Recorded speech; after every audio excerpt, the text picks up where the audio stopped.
Halo teman-teman, kami mahasiswa Universitas Sumatera Utara, Fakultas Ekonomi dan Bisnis dengan program studi manajemen, mata kuliah komputerisasi ekonomi dan bisnis dengan bimbingan Bapak Syafrizal Helmi Situmorang.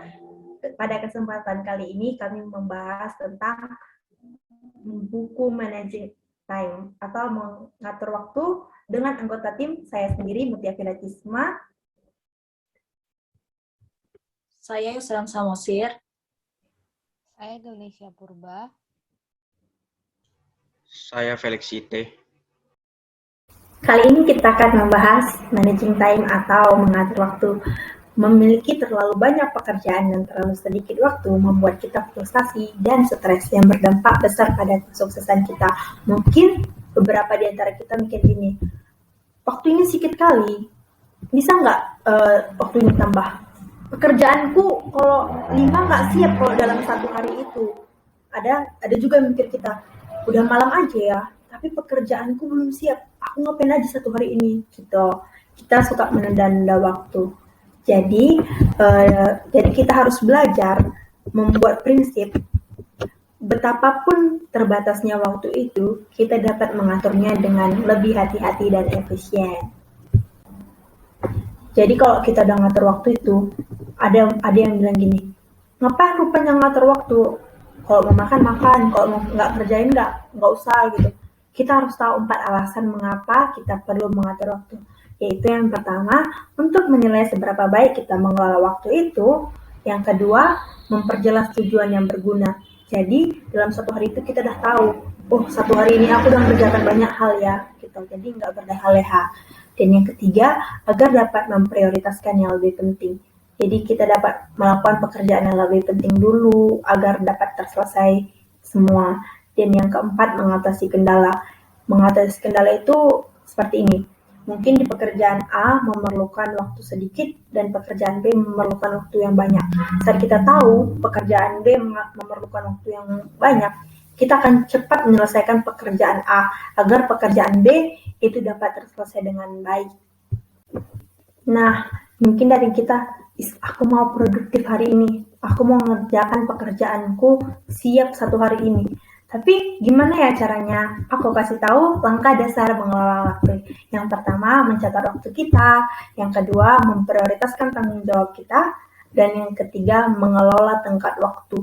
Keempat, mengembangkan rencana. Kelima, membuat daftar tugas kita dalam sehari itu. Dan yang keenam, menghindari gangguan. Menghindari gangguan itu seperti ada orang-orang atau teman-teman kita atau yang ayo kita melakukan ini, ayo kita jalan-jalan, tapi pekerjaan kita belum siap. Jadi kita harus menghindari hal-hal seperti itu ya. Kita harus bisa tahan diri untuk menyelesaikan pekerjaan kita dan hidup produktif. Jadi hal yang pertama dalam poin mengatur waktu itu yaitu menilai diri. Menilai diri itu seperti ada kesadaran dalam diri kita untuk mau lebih upgrade diri. Jadi menilai diri ini juga memiliki poin. Yang pertama, menyatakan tujuan. Yang kita saat mau mengatur waktu itu kita harus buat tujuan, buat goals gitu. Dan saat kita sudah sadar, kita harus membedakan setiap tanggung jawab. Dalam hidup kita ini kita memiliki 6 tanggung jawab. Yang pertama, tanggung jawab utama. Nah, tanggung jawab utama ini seperti pekerjaan kita sehari-harinya gitu. Dan yang kedua, perkembangan diri. Tanggung jawab pengembangan diri itu kayak kita mengasah soft skill kita, mengupgrade diri kita lebih baik. Dan yang ketiga, mengelola orang lain. Mungkin teman-teman kita butuh bantuan kita, dan itu termasuk tanggung jawab sebagai teman. Nah, kita harus membantu orang itu dan membuat waktu, segini aku harus membantu si ini gitu. Dan yang keempat, tanggung jawab administratif. Yang kelima, tanggung jawab krisis.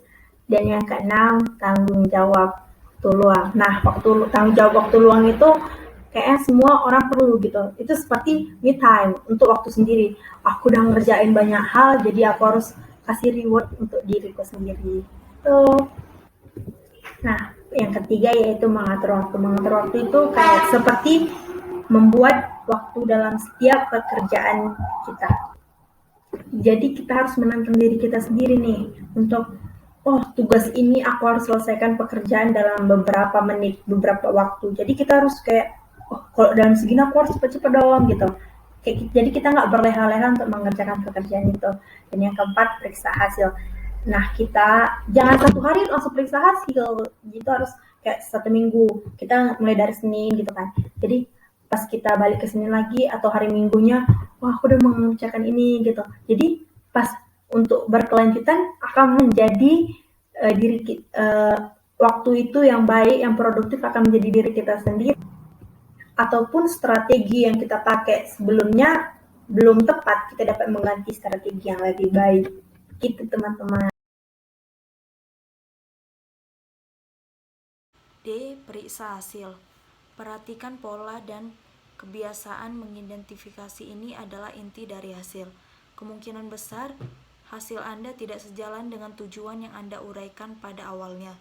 Misalnya, menghabiskan lebih sedikit waktu untuk mengembangkan strategi baru untuk unit bisnis daripada yang diinginkan. Yang kedua, mengembangkan diri. Yang pertama, mencari lebih banyak waktu untuk dihabiskan pada aktivitas dengan prioritas tertinggi. Yang kedua, buat visi dengan gambaran besar. Caranya, beri peringkat semua kategori berdasarkan urutan prioritas. Jika ada pekerjaan yang lebih mudah dikerjakan, itu duluan dikerjain, dan yang sulit, itu yang terakhir dikerjain. Yang kedua, tentukan berapa banyak waktu yang dapat dihabiskan untuk setiap kategori. Yang ketiga, pastikan bahwa tujuan cocok dengan yang dilakukan saat mempertimbangkan tujuan secara keseluruhan di awal proses. Yang keempat, buat daftar tugas yang harus diselesaikan untuk mencapai tujuan tersebut. Dan yang terakhir, lakukan pemeriksaan realitas. Yang ketiga, menjalankan rencana. Dasar-dasar. Dengan meninjau waktu, kita dapat mencegah keacakan dengan adanya hal-hal seperti yang pertama, akuntabilitas, yang kedua, efisiensi, yang ketiga, tekanan yang mengarah kepada kebaikan, yang keempat, fokus, yang kelima, efektivitas, dan yang keenam, kesadaran waktu. Cara memprioritaskan tugas. Saat menetapkan jadwal harian, salah satu pertanyaan terpenting adalah tugas mana yang harus dilakukan pertama, kedua, ketiga, dan seterusnya. Banyak dari kita melewatkan memikirkan hal ini, tetapi ketika kita melakukannya, kita sering melakukan pekerjaan yang salah pada waktu yang salah, sehingga kita menghabiskan lebih banyak waktu daripada yang seharusnya untuk hal-hal yang kurang penting. Kadang-kadang misalnya kita memilih satu tugas daripada tugas yang lain karena lebih mudah atau karena itu memberi kita kepuasan instan, meskipun kita memiliki pekerjaan yang lebih penting untuk dilakukan. Atau kita mengerjakan semua proyek besar kita, tetapi membiarkan tugas yang lebih kecil tetap lolos. Saat memeriksa item di daftar tugas atau menilai tugas baru yang baru saja diberikan, putuskan apakah itu mendesak atau perlu segera dilakukan atau tidak mendesak, dan apakah itu penting atau akan berdampak besar atau tidak penting, lalu terapkan aturan yang telah ditetapkan sebelumnya ini. Yang pertama adalah tugas yang mendesak dan yang penting. Ini adalah krisis dan tenggat waktu yang harus kita tangani. Yang kedua, tidak mendesak dan tapi penting. Karena tidak mendesak, kita sering gagal mencurahkan cukup waktu untuk pekerjaan ini. Itulah mengapa kita harus menjadikannya sebagai prioritas kedua. Yang ketiga, mendesak tetapi kurang penting. Tugas-tugas ini perlu diselesaikan dengan cepat, tetapi memiliki dampak yang lebih rendah jika tidak dilakukan sama sekali atau jika terlambat. Saya mempertimbangkan apakah ada sesuatu yang kurang penting. Pertimbangkan tidak hanya pada potensi dampaknya pada yang terjadi kepada kita, tapi juga pada kelompok atau organisasi kita. Ini harus menjadi prioritas ketiga kita. Tidak mendesak dan kurang penting. Ini adalah tugas yang tidak membutuhkan perhatian segera dan tidak mendesak. Ini harus menjadi prioritas terakhir kita. Selanjutnya itu adalah menjaga diri agar tetap pada komitmen. Manajemen waktu yang baik didasarkan pada persiapan. Begitu kita menetapkan tujuan, menetapkan prioritas, dan mengembangkan rencana, maka akan lebih mudah untuk mematuhinya. Tetapi seperti yang mungkin bisa kita bayangkan, bahkan jika kita sudah menginvestasikan waktu untuk persiapan, itu tidak akan selalu mudah. Akan ada hambatan di sepanjang kegiatan dan memungkinkan kita untuk kembali ke kebiasaan buruk. Titik lemah dan tantangan umum yang menyebabkan menyebabkan kita menyimpang dari rencana yang bermaksud baik, mencapai tekan waktu, kecenderungan untuk menunda-nunda, dan interupsi. Dengan mengelola masing-masing dengan baik, maka kita akan berada di jalur yang benar. Kelola tenggat waktu. Waktu untuk proyek-proyek besar bisa menjadi menakutkan. Jadwal kita, kolega, dan proyek kita mungkin terganggu jika kita tidak mengelola waktu dengan baik. Jika kita gagal menyisihkan waktu yang cukup untuk menyelesaikan sebuah proyek dan tenggat waktu semakin dekat, kita harus membatalkan semuanya sekaligus. Jika ada perubahan pada menit-menit terakhir pada proyek atau kita mendapat tugas mendadak yang tidak terkait, kita mungkin tidak punya pilihan selain melewatkan tenggat waktu kita. Di sisi lain, semakin baik kita dalam mempersiapkan tenggat waktu, semakin dapat diandalkan dan efektif kita dalam melakukan pekerjaan kita. Yang pertama itu adalah rencanakan dari awal. Situasi ini mudah dihindari dengan beberapa perencanaan yang disiplin. Ketika kita pertama kali diberi tenggat waktu, selalu luangkan waktu untuk memperkirakan berapa lama pekerjaan yang benar-benar akan kita selesaikan.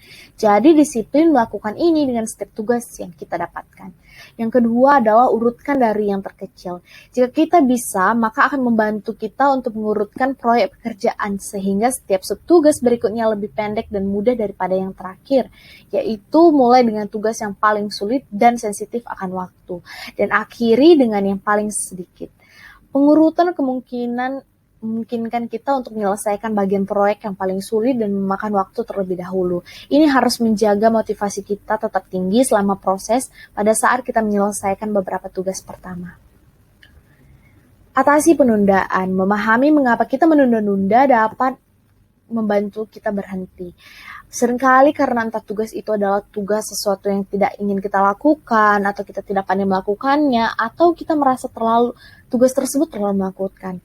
Kapanpun kita merasakan dorongan untuk menunda-nunda, tanyakan pada diri kita apakah salah satu penyebabnya adalah pelakunya. Setelah kita menentukan penyebabnya, gunakan salah satu solusi berikut. Yang pertama itu adalah tetapkan tenggat waktu. Tenggat waktu membuat kita bertanggung jawab, jadi itu sangat membantu jika kita hanya tidak ingin melakukan sesuatu. Mulailah dari yang kecil. Kuncinya adalah memulai dari hal yang paling kecil atau paling mudah. Yang ketiga itu adalah meminta bantuan. Jika kita mengalami masalah dengan sesuatu, mintalah bantuan rekan kerja daripada menunda pekerjaan kita. Selanjutnya itu adalah membuat pekerjaan kita menjadi sebuah permainan. Hindari interupsi. Beri diri kita beberapa aturan dasar untuk memastikan bahwa jika perhatian kita dialihkan, kita tetap dapat membuat pilihan yang tepat tentang apa yang harus difokuskan pada saat itu. Berikut beberapa aturan praktis yang dapat kita terapkan. Yang pertama, jika masalahnya mendesak dan penting, selesaikanlah secepat mungkin. Yang kedua, jika masalah tidak memerlukan perhatian segera dan memakan waktu lebih dari beberapa menit, pindahkan ke waktu yang didedikasikan untuk pekerjaan yang tidak terlalu mendesak. Yang ketiga, jika tidak ada opsi di atas yang memungkinkan, mintalah bantuan orang lain yang bisa menangani masalahnya sebaik mungkin, bahkan bisa lebih baik daripada kita. Pikirkan jalan Anda. Yang pertama, memiliki rencana yang solid. Yang kedua, melakukan pekerjaan dan manajemen waktu. Yang kelima, menilai diri kembali. Manajemen waktu yang hebat, yaitu bisa berimprovisasi, tetap berkembang, dan terus menilai diri. Apakah saya masih di jalur yang benar? Melakukan pemeriksaan diri bertujuan memperingati yang perlu diperbaiki sebelum terlambat. Tanyakan pada diri sendiri. 1. Apakah saya merasa siap dan fokus setiap hari? 2. Apakah saya merasa memiliki cukup waktu untuk menyelesaikan semuanya? 3. Apakah saya menyelesaikan tugas tepat pada jadwalnya? 4. Apakah saya membuat kemajuan setiap minggu? 5. Apakah saya biasa bekerja dengan kecepatan yang nyaman dan tidak kaku? 6. Apakah perkiraan waktu saya lebih akurat dari sebelumnya? 7. Apakah saya mencapai tujuan saya? Untuk melakukan tujuan yang benar dapat dimulai dengan Miliki visi gambaran besar, prioritas, sasaran, dan alokasi waktu. Buatlah beberapa perubahan. Berusaha keras untuk menjadi lebih baik, menilai dan menilai kembali. Terima kasih. Terima kasih.